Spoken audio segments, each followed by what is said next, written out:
Hello and welcome back into the Cloakroom. I'm your host, Grant Bosse. This week on the Cloakroom, a bill to remove New Hampshire from the Regional Greenhouse Gas Initiative heads to the House Finance Committee. State agencies petition the House Public Works Committee with their wish list for capital projects as the two-year capital budget process gets underway, and we'll have the results of our watchdog poll this week on approval voting. We start with Reggie. We're speaking now in the Cloakroom to Representative Ken Weyler. He chairs the Finance Committee, which this week is hearing the bill to pull New Hampshire out of the Regional Greenhouse Gas Initiative. Now, Chairman, this is the Finance Committee. The full House has already decided on the policy to pull New Hampshire out of RGGI. What is it that your committee is looking at? We're looking at the financial part of it. Obviously, it's a number of employees that have to be involved, plus the cost to the ratepayers, and those are the things we're looking at, the financial issues. What are your thoughts on the program? I remember attending a national conference some years ago. A discussion of RGGI came up, and this was the characteristic of it. It was created by the governor of New York, who saw that he could be more competitive against the state of Ohio because they burned coal. And he didn't burn as much coal in New York. It was basically hydropower and gas and oil, so they could claim that they had a smaller carbon dioxide footprint. I don't believe carbon dioxide is poisonous, as some people have tried to say, since you and I are putting it out of our bodies all the time. So he created this Northeast regional thing to try to get them all to support the idea that carbon dioxide was evil and we should do something about it and make all these people pay extra, when I felt from the discussion I'd heard that most of this was flim-flam to try to transfer businesses from Ohio to New York. So ever since that time, I've always looked with a jaundiced eye at RGGI and don't have a lot of faith that it's a genuine program and that there's really an environmental threat. The supporters are claiming that because we buy our power regionally from a New England grid, if New Hampshire pulls out, Massachusetts, Maine, Vermont, Connecticut, Rhode Island stay in, our rates aren't going to go down all that much, and then we're not going to get the RGGI revenues as well. Is that something you're going to look at? Yes, and one of the things I discovered years ago was, even though a lot of hydropower was coming out of New Hampshire, we weren't getting the proper credit for it, and we made an adjustment at that time.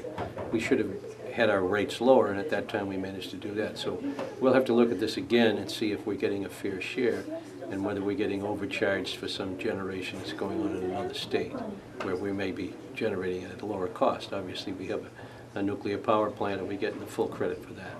The RGGI bill, obviously something your committee is dealing with, is a standalone bill. Most of your work is spent on the budget. What's your timeline for getting that full budget to the House?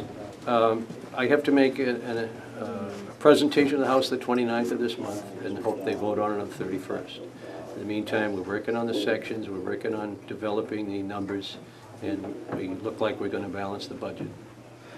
Representative Ken Weyler, thanks for joining us in the Cloakroom. We'll be checking in with you probably many times between now and June 30th, and hopefully not after. We're here in the Cloakroom. Well, technically it's the Transportation Committee room, with Representative David Campbell, a Democrat from Nashua, on the Public Works Committee. And this week was Capital Budget Week, the start of the capital budget, House Bill 25, one of the most important bills that goes through the legislature every 2 years, and one of the ones that people pay the least attention to. What's the capital budget, and why is it so important? Well, the capital budget takes care of basically the capital needs of the state, meaning the highways are separate. We're talking about buildings, facilities, structures that are non-highway related. And things like,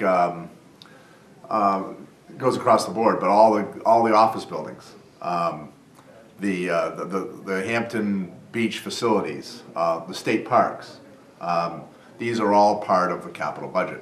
And how the capital budget works is these are long-term investments. We're putting it into bricks and mortar, so we bond it. It's always been bonded.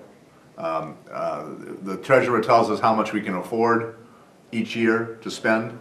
The capital budget process is the departments come in and they ask for 5 or 6 times more than the governor recommends to the legislature, and the legislature then shuffles around the priorities a little bit.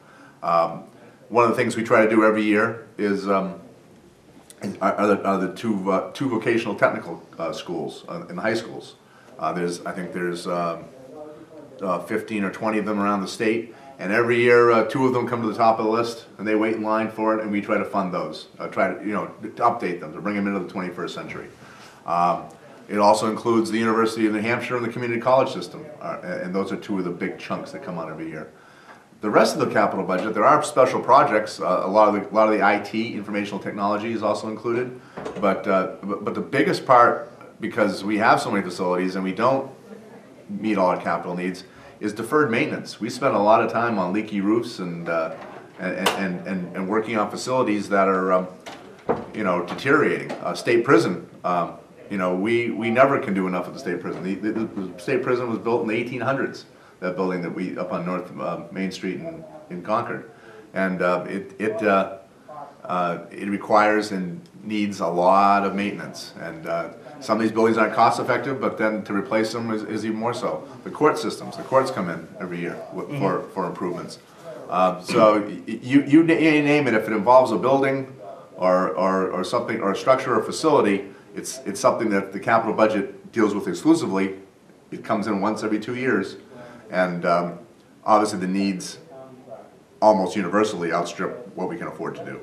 Now, as you said, these are for capital expenses. It's separate from the operating budget, which is paid for by general fees. This is paid for through bonds, but then those bonds every year are part of the operating budget. So essentially the mortgage payment comes due as part of the payment. The more you borrow over 5, 10, 20 years, the larger your debt service is going to be in the regular budget. We've seen that debt service number go up dramatically over the last few years. It does. So the capital budget itself is not necessarily a huge part of that. If you look at the capital budget expenditures, they've been pretty much flat over the last decade or so. Republicans or Democrats in charge.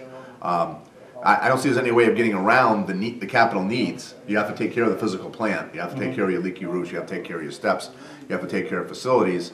Bonding is an appropriate measure for such things. It's like it's an equity loan on your roof in your house. It's the mortgage on your house itself. But we and I say we, our committee, has been very good about following the advice of the treasurer, and the Senate has followed the Public Works. Last two capital budgets went through unanimously by voice votes in the House, so they weren't real controversial in terms of what was in them. And I don't think, if you look at what caused the increase in the bonding, it wasn't the capital budgets, which is kind of our steady eddy year after year. Every 2 years or so we do. I think it was bonding other things like school building aid and things like that, which caused the issue. What's the target? How much are you looking for in terms of a total capital budget in this 2-year cycle? This year, the treasurer told us that she had an absolute limit of $100 million in general fund revenues. That does not include the $35 million that's already been designated for KEEP. KEEP is the portion of money. Maintenance and construction at UNH. At UNH, and that was put in 4 bienniums ago, and it expires this biennium. And that was $35 million per biennium. So the $100 million is in addition to the $35 million for KEEP. The community colleges have to come out of it, the vocational technical colleges have to come out, the prisons have to come out of that, and then all the deferred maintenance. The biggest controversy with the capital budget 2 years ago wasn't actually the capital budget, it was how to fund building aid. And it ended up being put into bonding and into the capital budget itself. Is that a possibility this year? No, it's not a possibility at all. In fact, when our committee last year, which I was on, or last biennium, when it came over, we took it out. We said that's not an appropriate place for the building aid. In fact, if you start putting building aid in the capital budget, you never have a capital budget, and you won't be able to take care of the rest of the facilities in the state. So the committee, bipartisan effort, actually wrote the whole capital budget last time. This time, the governor made recommendations, went through the process, and we're following that as a guideline and making shuffling around our own priorities a little bit. This week is when agencies come in, they come to you with their needs, their wish list. Where does the process go from here, and when is the capital budget going to be completed? Well, we have at our disposal their requests. We see what they requested of the governor, then we see what the governor requested of the legislature. So we're working off those two lists. We ask questions, we go from here, we will pass a bill, or recommend a bill to the House. After it passes the House, it goes to the Senate, and the process starts all over again. However, if history is any lesson, in years past, the Senate has very closely followed the work that the House has done, because the House has the time to do this hearing process. They have hearings too, but we spend more time on it. We have more bodies, obviously, to work on it. And the Senate will put in a project, take out a project, but for the most part, they follow the House lead. And after that, it goes to the governor for a signature or veto. It's the capital budget. It's HB 25 if you want to track it through the General Court's web tracking website. The start of a $100 million process here. And Representative David Campbell, thanks for joining us. Thank you. In the cloakroom. Okay. We turn now to the results of last week's Watchdog poll.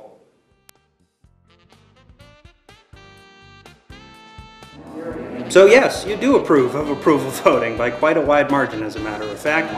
Our poll next week, should New Hampshire pull out of the Regional Greenhouse Gas Initiative? Those polls will be open through next Thursday, and we'll bring you the results next week right here in the Cloakroom. For the Josiah Bartlett Center for Public Policy, New Hampshire Watchdog, I'm Grant Bosse. Thanks for joining us.